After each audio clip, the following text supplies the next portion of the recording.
My shift began just before midnight, as it always did.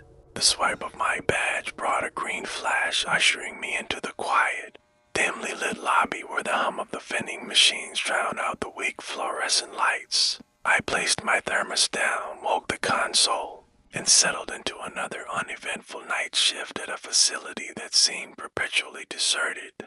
Officially, I'm a security guard at a research complex on the fringes of the industrial zone. The kind of research I haven't a clue. Night staff aren't privy to those secrets. My duty is routine, hourly patrols, checking locks, monitoring cameras, and reporting intruders. Intruders never appear. I'm convinced the entire operation is a fawade. Though labs and conference rooms exist, I rarely see more than 4 people during the day, and half the offices remain dark. Most of the server racks hum just to keep themselves busy. Occasionally, I'll spot a crate in the loading bay marked hazard, but it's always gone by the time I clock in. The pervasive boredom is what typically defeats most people. Not me, I don't mind the lack of action. There's a comfort in unchanging routines. I keep a radio on the desk, one of those weather alert units designed to catch emergency broadcasts and work notifications that never arrive. Only the occasional emergency alert would cut through, never relevant to me, but enough to break the shift's monotony. Usually, it just played weather updates or dead air. Tonight, it maintained a soft, ignorable hum, loud enough only to signal a serious event. Outside, the wind pressed against the heavy security glass. I sipped lukewarm coffee and flipped through the incident report log, knowing it would be blank. Camera feeds showed motionless hallways, a broom resting against the janitor's door, and a seldom used copy room. The red light above the exit sign blinked steadily. I leaned back, letting the chair creak beneath me, and prepared for another stretch of watching nothing occur. I am adept at being overlooked. I don't ask questions. I don't interfere. I perform my duties, file my forms, and keep my head low. Most people simply forget I exist. The shift had settled into that eerie, quiet dead zone between 2 and 3 a.m. where time slows and the mind begins to drift. I was chewing a stale protein bar, staring at the blinking cursor on a blank incident report, when the emergency radio suddenly burst into life. 3 sharp tones, the standard alert. I initially ignored it. The emergency alert system runs predictable tests multiple times a week. Always the same Ken message, usually concerning distant weather or missing children 3 states away. I continued to chew, anticipating the usual script. This is a test of an emergency alert system. The authority in the voice made me pause. This is a message for, there was a deliberate pause. Richard James Summerfield, my full name. Not the simplified one I used for work, but the full given name from my birth certificate. Middle name included. Please remain indoors and do not engage with the noise outside your perception. Estimated test duration 1 hour. The message ended abruptly. No explanation, no source. Radio reverted to low static. I sat up, the half-eaten protein bar still in my hand. I adjusted the radio, hoping to replay the last message. Nothing. No log timestamp. No save segment. I tried to dismiss it as a prank, a local station hacking the system with a customized message. But that didn't explain how they knew my name. It didn't explain the warning's unsettling specificity. I decided it must be an early trial of a new, highly personalized test system, a mistake, perhaps. I settled back, newly aware of the profound silence of the building, broken only by the wind outside and the radio's low, steady hiss. I spent the next few minutes trying to rationalize the broadcast away. I kept telling myself it was nothing, just a glitch. Still, I couldn't stop glancing at the radio. It remained silent, just a soft hiss. I considered unplugging it, but left it on in case vital information came through. I walked another round through the halls. Everything looked exactly as it should, dead screens, humming fluorescent tubes. The echo of my solitary steps. Back at the desk, I checked the log cycled through the camera feeds and started paperwork just to occupy my hands. That's when the alert tones post again. 3 quick beats followed by the same voice. This is a message for Richard James Summerfield. You were 11 years old when you refused to visit your mother in the hospital. You told your brother it didn't matter, that she wouldn't remember. You said it to hurt him. My fingers froze. I stared at the radio, momentarily unable to draw breath. You were wrong. A pause. No static this time. Just silence stretching out. You will attempt to check the loading dock in 35 seconds. Please reconsider. The radio clicked off. I didn't move at first, seated there with my heart hammering against my ribs and my hands cold. I hadn't spoken about that fight in years, possibly ever. But the words weren't direct quotes, they were accurate enough. Whatever was speaking understood the memory's exact nature, the guilt that still clawed at me. Part of me screamed set up, a hoax using deep data or old communications to trick me into believing. The broadcast was sentient, but another part of me was already walking toward the back corridor. I hadn't consciously decided. My body moved independently. I scanned my badge at the service door and followed the concrete path, past the cleaning closet and the old vending machine. I reached the metal loading door and pulled it open. The dock outside was empty. No trucks, no footprints, only the wind passing through the chain-link fence. Nevertheless, I stood there too long, waiting for some other event to occur. By the time the third message came through, I was more annoyed than truly terrified. I figured someone had too much free time and unauthorized access. It didn't help that there had been no consequences, no follow-ups, no intruders. No physical evidence that I was being watched, despite the clear fact that something was watching. I ran mental security checklists. Perhaps it was a behavior study, a psychological experiment wired by someone at the company. But if so, why the escalation to my private life? Still, I wasn't scared. Just exhausted, irritated, and ready for my shift to end. Was walking the northeast corridor when it began again. No tone this time. No preparation. Do not turn around. I stopped mid-stride. I didn't breathe. A dread locked my spine. The hallway immediately behind me held no light.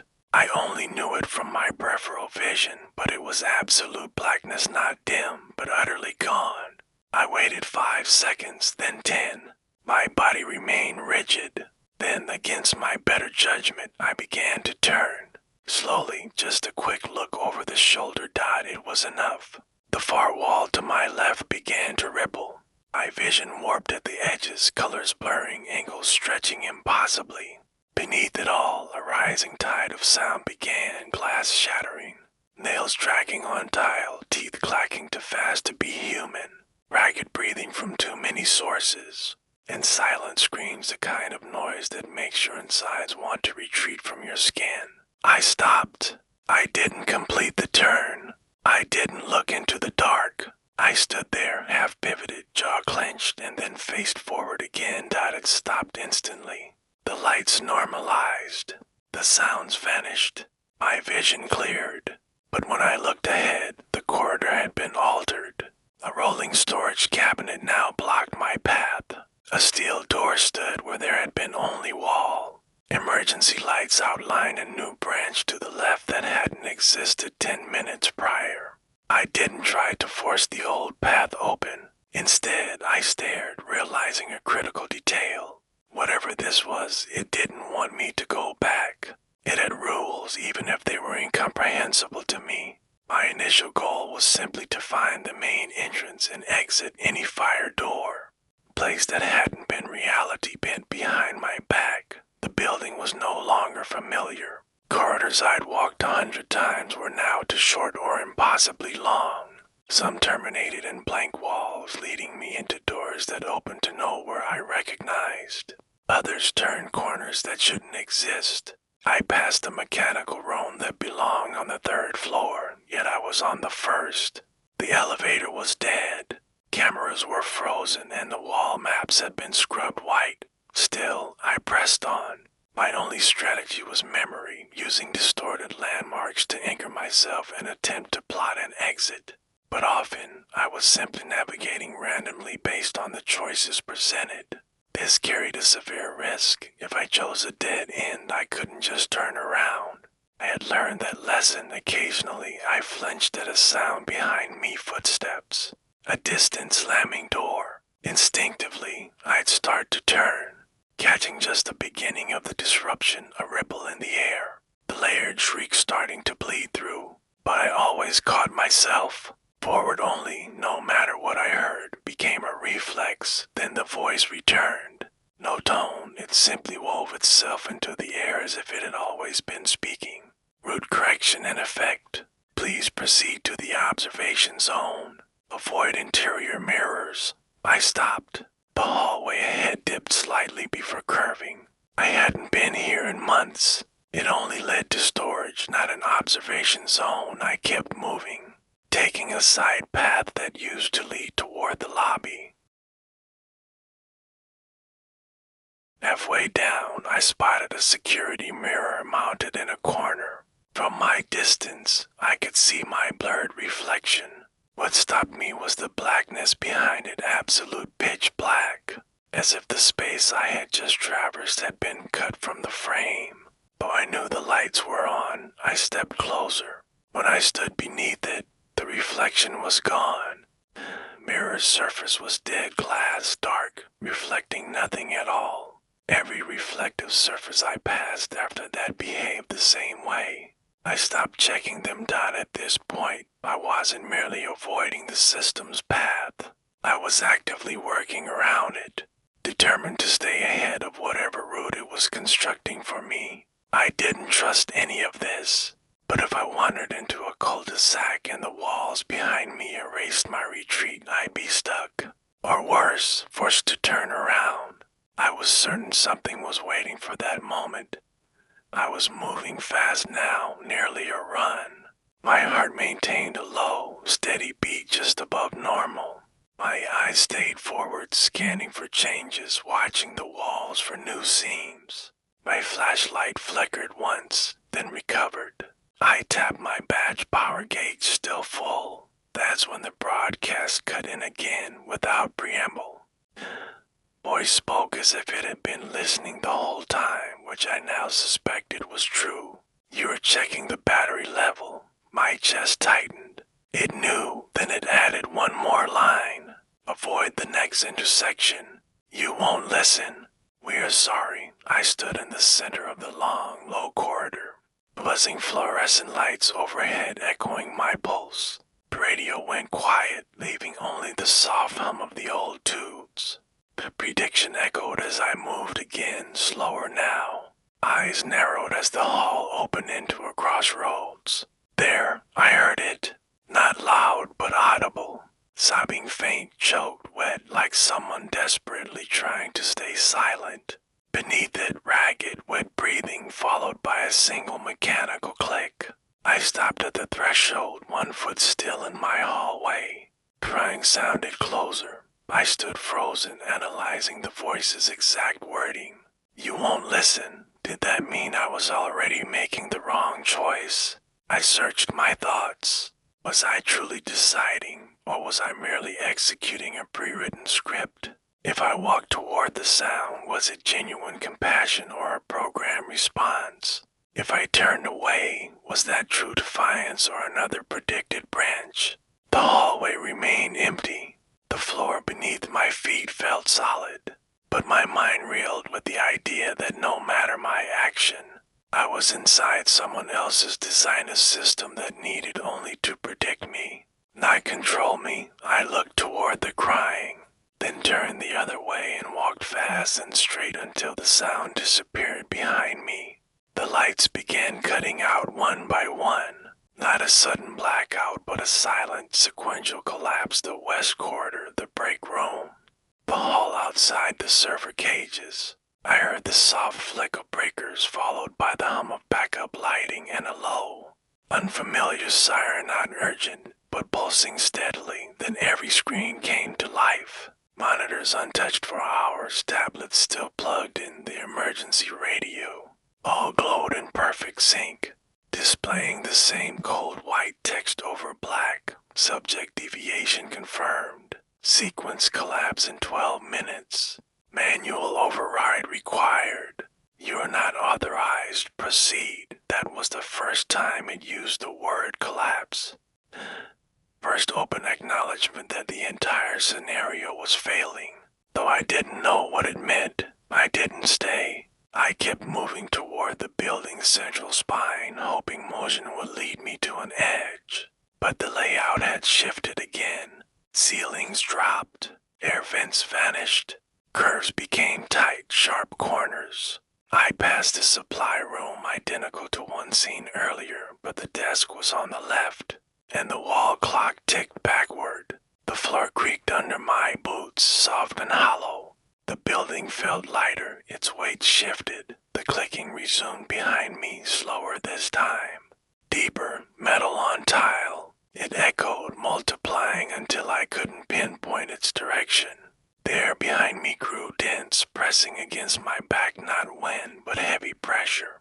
My own footsteps began to replay. I'd take a step, then hear it again half a second later. Sometimes in sync, sometimes not. I also heard voices, unfamiliar ones. They whispered things that didn't match my memories, yet felt horribly familiar. I turned a corner. I stopped breathing. I didn't move. I didn't speak. Crucially, I did not turn around, but my peripheral vision began to twitch. A black but movement flickering just beyond my sight. Shadows stretched without a source. Something curled along the ceiling tiles above me, never visible, always close. The clicking had ceased. It wasn't following. It was waiting. I pushed forward, reaching for an unknown door. Heavy steel, no markings. It opened with a small creak into a utility room. A single halogen strip flickered overhead. The only furniture was a metal table bolted to the floor. On it sat a mounted radio and a gray folder stamped in red. Pattern violation manual, do not issue. I opened it. Every page was blank except one. Typed in plain black text, if in doubt, turn around. I closed the folder and I did not turn. The corridor was waiting. Despite all the paths I took, I ended up back. Same length, same lights, same intersection. It was unchanged, but this time the crying started before I got close. It came from the far corridor, low, wet, and staggered the sound of someone desperately failing to be quiet. Woman, perhaps, or something trying to imitate youth. It pulsed off the walls. Then the radio cut in. Turn around. Comply. Reset. Turn around. Comply. Reset. Over and over. I stopped at the intersection. My eyes burned. My legs ached. I felt hollow, scraped clean by every distorted roam. I stood still, not out of fear, but blinding fury. I didn't speak, but my mind raged. I had followed the rules, broken the rules, walked the paths, avoided the traps. But this, what if this was the last move? What if the test was always to defy the final instruction at the exact right moment? I turned toward the corridor where the crying waited and stepped inside. The temperature dropped instantly. My ears began to ring. The walls tightened. The deeper I walked, the louder everything became. Screeching metal whispers that knew my name. Breathing behind my neck, every noise layered over the next until there was no space between them. My vision narrowed, the edges glitching with static and color, as if the world behind me was being deleted frame by frame. Something moved within the walls. Shapes pressed through the drywall. Outlines that were humanoid but wrong, no features. Only stretched skin where eyes and mouths should be. Arms folded unnaturally. Fingers too long. They clawed softly at the air, not reaching for me, but twitching in rhythm with a noise. I didn't blink. I didn't speak. I kept walking. My heart felt impossibly huge. Every breath rattled. The floor beneath my feet dipped, as if the hallway were being pulled downward. Then everything stopped. One step, just one, crossed an invisible boundary and the world snapped silent. I stood in the main lobby. Fluorescent lights buzzed calmly. The front windows were whole. I saw the faint orange light of dawn breaking through the glass. Then a door behind the front desk burst open. Dozens of people in black tactical gear poured in, rifles drawn, sweeping the room. Behind them came medics, scientists, and technicians with rolling carts. They moved with urgency, but without panic. They were professionals trained for this scene. I turned slowly, grappling with the simple ability to look behind myself again. Where I had just emerged stood static. It wasn't a wall, but the edge of a shimmering dome, air trembling with digital interference. I could see through it, but the colors were wrong. Shapes moved inside, soft, slow, mirroring the corridor I had just traversed, a hand firm, gloved, and real, closed around my arm. I turned. A soldier, face hidden behind a matte black visor, was already steering me away from the dome. "What is this?" I demanded. "What the hell happened? Who are you people?" The soldier offered no response. He pulled me across the lobby, past unpacked gear, medics shouting into headsets, and strange equipment. I saw heat sensors, portable servers, and hissing tanks with broken red seals. Urgency pervaded everything, but nothing was explained. They had established a temporary cordon using barriers and lighting rigs. Inside the makeshift zone, I saw others 3 or 4 people in lab coats, scorched, torn, and flaked with static burns. One woman huddled in a corner, clutching a cracked tablet. The soldier shoved me inside and backed away. I stood there, staring. One of the scientists looked up, a man in his 50s, pale and exhausted. "You walked out?" he asked, his voice cracking. "You got out on your own?" His shock alone conveyed the gravity of my escape. Still confused, I asked, "What happened in there? What's going on?" Finally, I received a partial answer.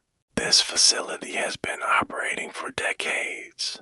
Whatever you consider cutting edges, gears, and sticks compared to what happens here." Another scientist shot him a sharp look, urging him to stop. He stood, crossed the space, and lowered his voice to a whisper. "You were inside the test field." He said, "That wasn't real. It was a prototype construct, an artificial cognitive environment. A simulation designed to study recursive decision-making and perceptual looping. It was never supposed to activate." He glanced at the dome, which was still pulsing softly. His eyes twitched. "Something went wrong," he continued. "It began responding to observation, feeding on recursive feedback, and growing.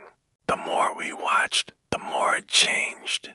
We've lost to extraction teams trying to get the workers out." He took a heavy breath. "But you weren't tagged. You walked into the active field by accident, and somehow you made it through alone. Behind us, a different, sharper klaxon burst to life. A voice shouted from a workstation, field integrity dropping 50% and falling. I saw more teams rushing in, charging toward the unknown. The scientist gripped my shoulder. "The containment fails," he whispered. "It doesn't stay in there. Every person running in will likely die. We just have to hope one manages to shut it down." I stood silent, watching with the extracted scientists as these brave soldiers ran to their potential doom. It was a battle of numbers versus odds, a legion of deaths happening beyond the veil, until eventually the static dome dissipated with